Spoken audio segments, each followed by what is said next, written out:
Wagwan, comment ça va la communauté Internet? C'est Yes Indeed pour l'art du trading et on se retrouve cette semaine pour faire le biais de la semaine 13 de 2025. C'est vraiment quelque chose qui est très important de faire avant chaque début de semaine parce que ça te permet d'identifier les zones clés et de pouvoir planifier ta semaine de trading et ensuite exécuter ton plan trading tout au long de la semaine, bien sûr, en l'adaptant après chaque clôture de bougie daily, donc après chaque clôture de journée de trading. Il y a deux choses qui résistent le prix, le temps et le prix. Donc on va faire quoi? On va venir décortiquer dans un premier temps le calendrier économique pour comprendre les temps forts de la semaine et dans un second temps, on va pouvoir aller voir nos structures de marché dans les grandes unités de temps pour identifier nos zones clés où on va pouvoir trouver nos high probability setup. Donc let's go, c'est parti. Nous voilà de retour sur le calendrier économique. Ici, le calendrier, je le consulte sur Forex Factory. C'est là où je vais venir regarder les grandes annonces économiques et les temps forts de la semaine et venir adapter tous ces temps forts de la semaine aux structures de marché qu'on va étudier dans la seconde partie de la vidéo. Et avant même de parler de toutes ces annonces économiques, à savoir, il y en a qui sont plus importantes que d'autres, High Impact et Medium Impact, rouge et orange, il y a quelque chose qu'on doit mettre au centre de la table tout de suite maintenant. Qu'est-ce que c'est? Simplement, on est sur la dernière semaine de mars, donc on clôture le mois de mars, mais on clôture pas que le mois de mars, on clôture aussi le premier trimestre de l'année. Donc, jusqu'à présent, on est en train de regarder le contrat en cours futur du premier trimestre de l'année, à savoir le contrat H. Donc le contrat H, c'était ESH, NQH. Maintenant, on clôture ce trimestre et on passe déjà, dès à présent, au prochain contrat, le contrat M, le deuxième contrat de l'année, donc du deuxième trimestre. Ce deuxième contrat, c'est le contrat M, donc on ira chercher l'actif ESM et NQM pour les indices américains. Donc actuellement, c'est celui-là qu'on va étudier dans la suite de la vidéo et on est déjà passé à ce contrat-là. Il y a plus de volume et d'échanges et de transactions sur le nouveau contrat du deuxième trimestre de l'année que sur le premier contrat. Ceci étant dit, on va pouvoir passer aux annonces économiques. Ici, on a énormément d'annonces économiques, on ne va pas toutes les revoir, mais il y en a qui sont plus importantes que d'autres. Donc forcément, comme j'ai dit précédemment, les high impact en rouge, elles sont plus importantes que les oranges, mais on a des temps forts cette semaine et il y a des choses qui vont être plus importantes que d'autres. Donc, toutes nos annonces vont tomber dans les sessions de New York AM cette semaine. Je vous rappelle qu'ici, on parle que en New York Time, donc UTC-4 sur votre fuseau horaire ou GMT-4, ça dépend comment vous faites les choses. Mais ici, ce qui va être important, c'est de comprendre qu'est-ce que c'est les vrais temps forts de la semaine. Donc, il y a énormément d'annonces économiques qui sont différentes. Ça peut être sur les produits manufacturiers, comme on peut le voir là sur les flash manufacturing PMI, sur les services aussi, on peut avoir sur le sentiment du consommateur ici, on peut avoir sur les nouvelles promesses de vente de maisons, on peut aussi avoir sur l'inflation, on peut aussi avoir sur l'emploi et on peut aussi avoir sur le sentiment du consommateur, donc comment se sent le consommateur américain. Donc, à savoir, cette semaine, les annonces les plus importantes dans l'ordre, c'est que déjà, mardi, même si on a une annonce en orange, on a le sentiment du consommateur. Et ça mesure vraiment la confiance du consommateur dans l'économie américaine. Ensuite, on a quoi? On aura aussi le mercredi, on a ce qu'on appelle les durable good orders. Donc, ils sont là, les durable good orders. Et ça reste important, même si c'est en orange, parce que ça montre en fait les nouvelles commandes, que ce soit de biens ou de transport, ça dépend. Ensuite, le jeudi, qu'est-ce qu'on a? On a les final GDP. Et les final GDP, c'est vraiment très, très important parce que ça mesure la croissance économique sur un trimestre. Et là, vu qu'on clôture le trimestre, ça va être très, très important. Ensuite, on a Unemployment Claim, un classique, le fameux chômage que nous, on a en France. Et on a les final GDP Price Index. Et ça aussi, ça mesure l'inflation liée à la croissance économique. Et vendredi, on a le vrai main event de la semaine. Ça, c'est vraiment un des indicateurs les plus regardés par la Fed, donc la Banque centrale américaine, qui régit quand même le dollar. Et ici, cette annonce économique qui s'appelle le Core PCE Price Index, qu'est-ce que ça mesure? Ça mesure l'inflation et les dépenses des consommations hors énergie et hors alimentation parce que c'est des indices qui sont très volatiles, l'énergie et l'alimentation. Et ça, comme je vous l'ai dit, c'est vraiment un indicateur que la Fed aime beaucoup regarder. Et par la suite, on a le sentiment du consommateur, mais révisé. Celui qu'on aura le mardi, il est révisé le vendredi. Donc voilà tous les temps forts de la semaine. Pour résumer, les temps forts de notre semaine, ils vont plutôt se passer sur la deuxième partie de la semaine avec les Final GDP, Unemployment Claim et le Core PCE ici. Ceci étant dit, ça va nous servir à nous structurer pour comprendre quand est-ce qu'on va vouloir être présent sur les marchés ou quand est-ce qu'on va pas vouloir être présent sur le marché tout au long de cette quatrième semaine de mars 2025. Ceci étant dit, on va pouvoir passer aux structures de marché. Nous voilà de retour sur les graphiques. On a bien le SP500 à gauche et on a bien le Nasdaq à droite. Et ici, ce qui va être important de vérifier, c'est que vous êtes bien sur le ESM pour le nouveau contrat en cours. Donc la lettre M, elle représente le deuxième trimestre de l'année 2025.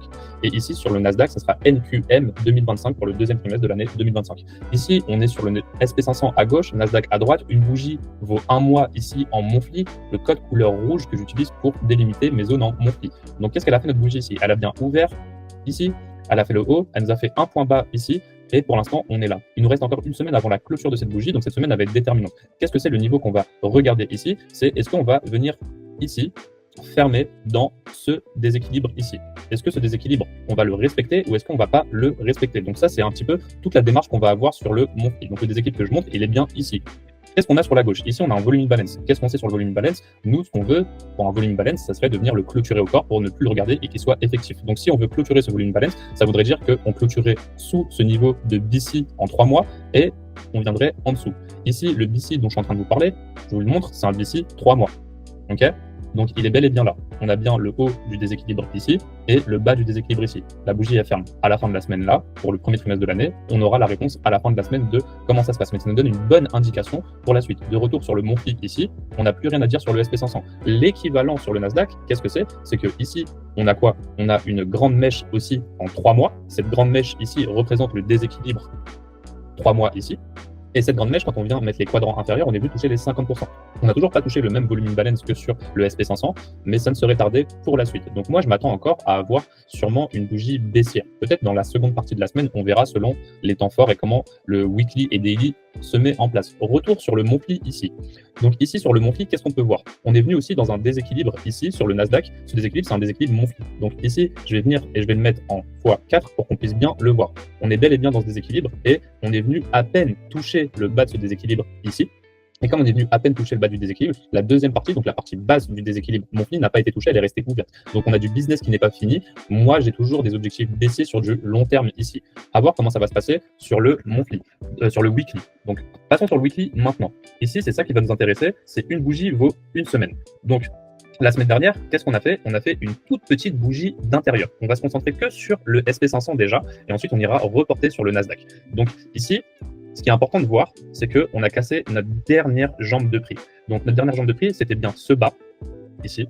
Donc ce bas à ce haut, c'était notre dernière jambe de prix. On vient de casser ici cette dernière jambe de prix en prenant la sell side sous ce bas, donc la sell side du 6 septembre. Et comme on peut le voir ici, il y a bien marqué SMT avec ES, ça devrait être SMT avec NQ.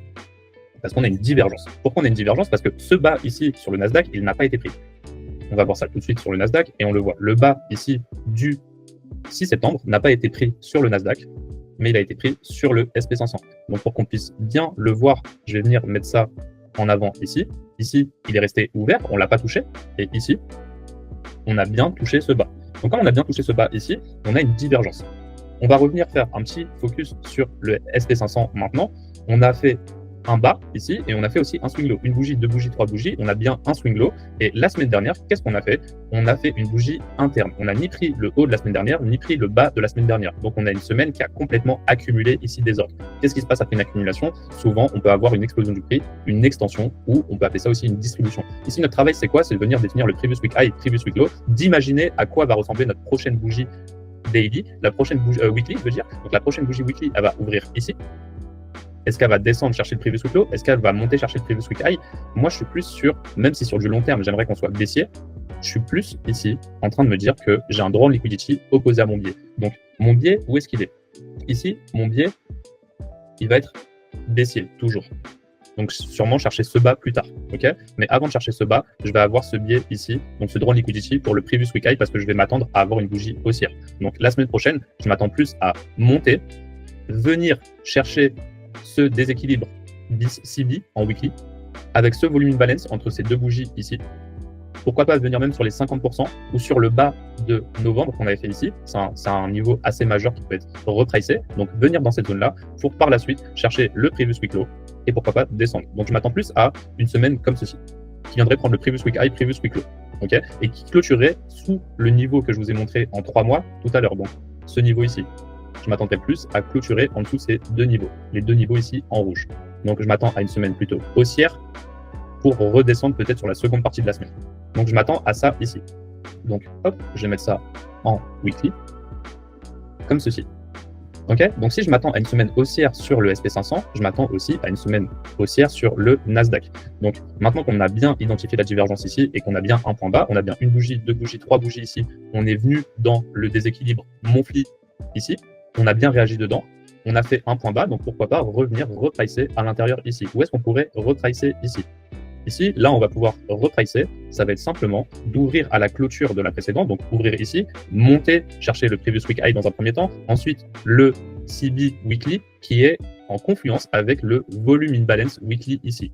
Il y a une chose qui nous indique aussi que le prix il est baissier, c'est cette IFVG. On est revenu tester cette IFVG, que ce soit sur le Nasdaq ou sur le SP500. Donc, on a beaucoup de choses qui nous montrent que la structure, elle est baissière. Et si on revient, on va venir sûrement retracer dans ça. Donc, la deuxième partie de la semaine où on descendrait, c'est pas forcément cette semaine que ça peut se passer. Ça peut se passer pour la première semaine du nouveau trimestre. donc d'ici 2 semaines. Donc ici, déjà, si on prend le previous week high, ça serait déjà pas mal. Ici, qu'est-ce qu'on a? On a aussi un weekly volume imbalance, et nous, ce qu'on sait sur les volume imbalance, c'est qu'on veut les clôturer au corps un petit peu comme ce qu'on avait fait ici. On a eu un volume imbalance, on est venu le clôturer au corps ici, ce volume imbalance. Donc pourquoi pas avoir plutôt une bougie bien verte la semaine prochaine, et pourquoi pas la semaine dans 2 semaines descendre. Donc je m'attends à avoir un biais haussier pour la semaine prochaine. Donc quand je dis biais, c'est vraiment mon droit en liquidity sur le court terme, c'est pour ça qu'on a l'aimant ici. Et sur du long terme, je m'attends à avoir ici un biais baissier. Donc monter pour mieux descendre et finir notre baisse. Ok, donc je m'attends à ça. Maintenant, on va pouvoir regarder ce qui se passe en daily. En daily, il y a des choses qui sont importantes, donc on va repasser en inter-market analyse pour regarder ça ensemble. Donc hop, ici, je vais venir ouvrir un petit peu le graphique. Et qu'est-ce qu'on voit? Ici, on avait bel et bien un déséquilibre la semaine dernière qu'on a inversé des deux côtés. Donc ce déséquilibre qu'on a inversé des deux côtés ici, il est présent sur nos deux actifs. C'était un CB en daily. On est revenu, on a clôturé au-dessus, donc on n'a pas respecté, on a reclôturé en dessous, on a reclôturé au-dessus. Donc qu'est-ce qu'on a fait la semaine dernière? On a fait une belle semaine de consolidation. Ici, ça là, si vous ne voyez pas que c'est une consolidation, sachant que le marché, il n'a pas bougé du tout, c'est que faut vraiment revoir vos bases. Ici, là, on n'a pas bougé. On a juste pris le previous day high, previous day low, previous day high. On a même fait des journées internes. Par exemple, cette journée là du jeudi dernier, on n'a ni pris le haut, ni pris le bas de la journée précédente. Donc on a bien un marché qui accumule. Peut-être qu'il accumule pour par la suite revenir dans les niveaux supérieurs et descendre. Ici, on a fait le même type de semaine. Ça, c'est notre semaine dernière. On a vu qu'on avait une divergence ici. On s'attend à quoi après une divergence? Un retournement, c'est ce qu'on est en train de faire. On est en train de se retourner pour aller dans les niveaux weekly au-dessus du prix. Donc, la semaine prochaine, je m'attends à prendre le previous week high et par la suite, je m'attends à venir chercher ce niveau et pourquoi pas les 50% ici. Donc, pourquoi pas? Si on n'y va pas, ici, c'est déjà très suffisant. Donc, on va réduire nos expectations à la baisse, donc nos attentes à la baisse, et ici, pourquoi pas venir sur ces niveaux-là? Je m'attends plutôt à monter. Donc, on aurait quelque chose comme ceci. On ouvre, on monte, et si on peut clôturer sous ce niveau-là, ça serait parfait. Donc, même sous le niveau d'ouverture de notre semaine. OK? Et je m'attends du coup exactement à la même chose ici. J'ouvre, je viens chercher le previous week high, le CB, le volume imbalance ici, pourquoi pas les 50%, et ensuite je descends. Donc je m'attends à ça, et sur du plus long terme, pourquoi pas descendre, chercher le bas ici, où on a fait une divergence, et le bas ici, où on a fait une divergence. Donc pareil sur le SP500, descendre comme ceci, monter pour mieux descendre. C'est ça mon biais pour la semaine prochaine. En parlant du daily, on va finir les structures de marché sur ça pour cette vidéo. Il y a quelque chose qui me paraît important de vous montrer, c'est que ici, on a encore une divergence. Où est-ce qu'elle est notre divergence? Et comme on le sait, après une divergence, on peut avoir un retournement. Hop, j'enlève ça, j'enlève ça. Ici, qu'est-ce que j'ai? J'ai ce bas qui n'a pas été touché. Et ici, j'ai bien ce bas qui a été pris. Ça ne se voit pas. On va venir zoomer. Et ici, on va pouvoir voir qu'on a fait une divergence entre nos deux actifs.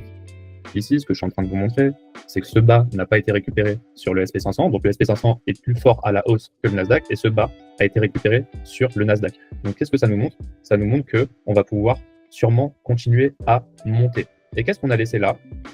Un high, deux highs, on a des equal highs à venir chercher et on a encore beaucoup de niveaux d'intérêt à venir chercher. Pareil sur le SP500. Qu'est-ce qu'on a laissé ici? On a laissé que ce high et celui-ci, on a deux hautes journées. Donc forcément, quand on va regarder ça sur des unités de temps inférieures comme du 4 heures, du 1 heure, on aura des equal highs pour venir repricer ces niveaux-là. Donc, ceci étant dit sur les structures de marché, on arrive sur la fin de cette vidéo. Et t'inquiète pas, je te mettrai les screenshots dans la suite de la vidéo. Merci d'avoir regardé cette vidéo jusqu'à présent. C'est vraiment très très important de faire ce type de travail parce que ça te permet de gagner vraiment de la clarté et de l'organisation dans ton travail. N'oubliez pas, on est dans un business de précision et en faisant ce travail-là, vous allez gagner en précision et du coup, ça va se sentir aussi sur vos résultats et sur vos prises de décision. Si tu as besoin de te former pour apprendre à faire ce genre de travail et après trouver tes high probability setup grâce au biais que tu auras effectué et toute la narration qui va avec, je t'invite à cliquer dans le lien dans ma bio. Tu trouveras tout ce dont tu as besoin pour te former. Que ce soit de la formation vidéo, de l'accompagnement en one-to-one ou notre communauté Discord, tout est disponible en cliquant sur le lien dans ma bio. C'était Yes Indeed pour l'art du trading. On se retrouve dans la vidéo de la semaine prochaine pour le nouveau biais du nouveau trimestre. Ciao, ciao!